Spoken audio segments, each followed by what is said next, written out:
I just get absolutely frustrated with where I'm at right now.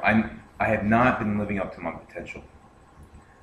And right now I'm frustrated because my speaking ability, my writing ability, my ability to debate, to communicate in every form that matters is completely inhibited.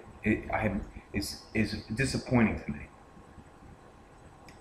I should be able to go off the cuff and lucidly bring ideas together. I should have much easier time communicating than I currently do. But I have not had public speaking courses. I'm not part of a debate society. I'm not part of a public speaking society. I'm not working on this continually and getting feedback on my writing, on my speaking, and on my debate ability. I have no access to a debate club. I have no access to a public speaking club, but I do have access to English tutors. I have access to one over the summer at the Family Success Center, a former principal up in Philadelphia. But I need more than that. Yeah, I can have like friends and family read my writing, but I want multiple English tutors, and I won't have that until September, and then I'll be up at probably Widener University, and I'll be preoccupied with my assigned studies. These studies that are not curtailed to my specific needs. I know what I need to learn in order to become successful, and I know how to obtain a well-rounded education, how to be liberally educated, as in the liberal arts educated, and I know what I need to learn in order to become successful in the healthcare information systems field. But I'm going to be forced to take courses in things that are not relevant, and you're going to misprioritize my time and have me study things that are not relevant to my career or to things that matter socially, politically, ethically, in terms of my ability to be in terms of my philosophy on life, in terms of my philosophy of self-improvement, continual self-improvement, which is my philosophy on life, and continually improving the world around me, which is part of my philosophy on life. So many things I want to read and write about, but you're forcing me to read things that are not relevant, that are not useful, in any manner, and and more than that, they don't enrich me as a human being. Chemistry, why in the hell do I have to study chemistry? Yes, I want to understand natural science, and I want to stay on top of the latest developments in every single field, every single natural science. But you're making me study these subjects when I have other things that would be much more useful to me in terms of getting a degree in business information systems, and also writing about political issues, about ethical issues, about philosophical issues, about social issues, and about psychology, and about business, about economics, about becoming a better business person, about the healthcare industry, about the IT industry. I want to read trade journals about IT, that healthcare information systems, that is IT management for healthcare facilities.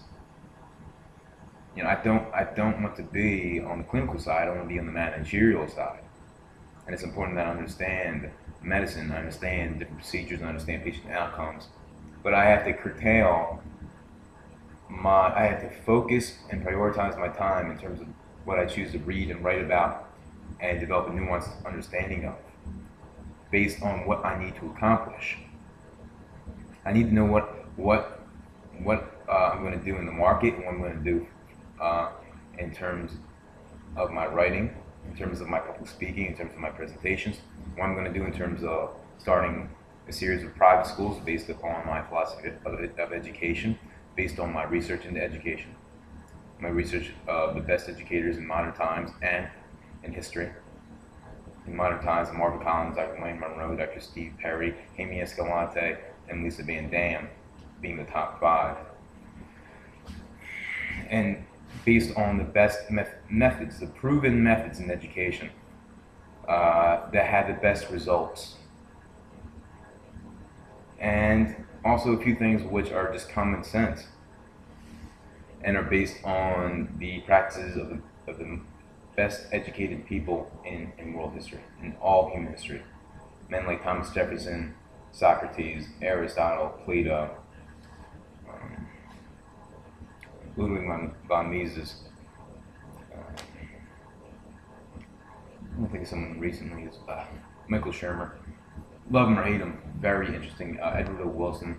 These polymaths, these people that are very liberally educated, but they have a liberal education not because of their education in school, but because of their own self-education, because of their passion and their desire to learn independent of any institution.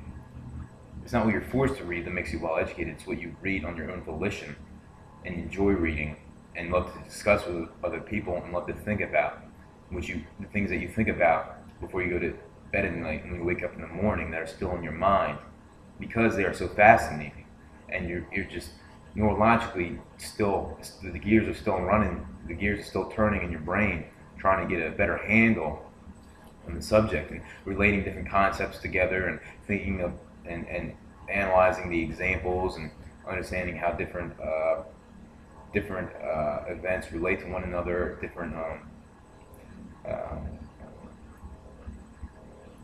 scientific studies relate to one another, and really forming a complex, comprehensive, but lucid understanding of a subject. Okay.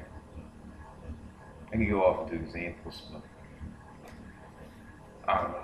this is venting because I want to control my own education. I have the ability to prioritize and know what's valuable and what's not valuable.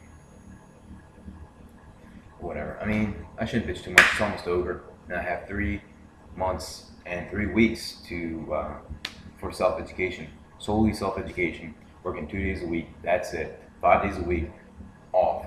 I can study whatever I want to study. I can go to the English tutor. I can revise all my writings. I can start a blog. I can figure out what I'm going to do in Philadelphia. I mean, really, if I want to get views, I have to do things like confront conservative professors, liberal professors, provide them with information, and then discuss things that are in the news today, contemporary findings in their field of study, whether it's genetic engineering, political events,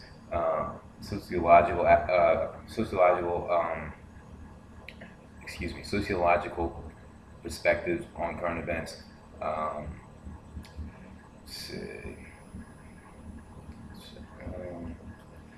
Economic events, for Asian studies, what's going on politically in Asia, what's going on, what are the unique cultural things that are occurring in Asia today. Talk to education, people with PhDs in education. I've done this on video, but I was not given permission to put it on the internet. I asked to record it, but I didn't ask beforehand whether it could be for public release. And she said, "Are you planning after the conversation? Is this for public release?" And I said, "Well, yeah, I would like to post it on my blog and online, and what have you." And of course, she said, "All right, I'll look at it." And she looked at it, and she decided not to put it out for public release because I have ideas which she provided me with constructive criticism with, but which I had replies for, and then my paradigm showed its strength, and hers, which should require, updating, like any computer software program. Your paradigm needs to be continually updated because the world continually changing. There's always new ideas out there. There's always new evidence coming out, new studies coming out, and that requires, like any science, that you update your perspective, your understanding of a subject, because academic, whether in the social sciences, the academic realm, whether it's the social sciences or natural sciences, is continually improving and progressing. So in order to stay on top of that, you need to always be looking for new ideas and always challenging your perspective because it needs to be updated, needs to be changed, needs to be modified based on evidence, based on sound reasoning, based on common sense, based on logic. And that's how we make progress as a human race. But people are driven and derided by their cognitive biases. And that results in a lot of poor judgment, a lot of poor decision making, and a lot of what you could call stupidity and ignorance, because people do not want to update their understanding of subject.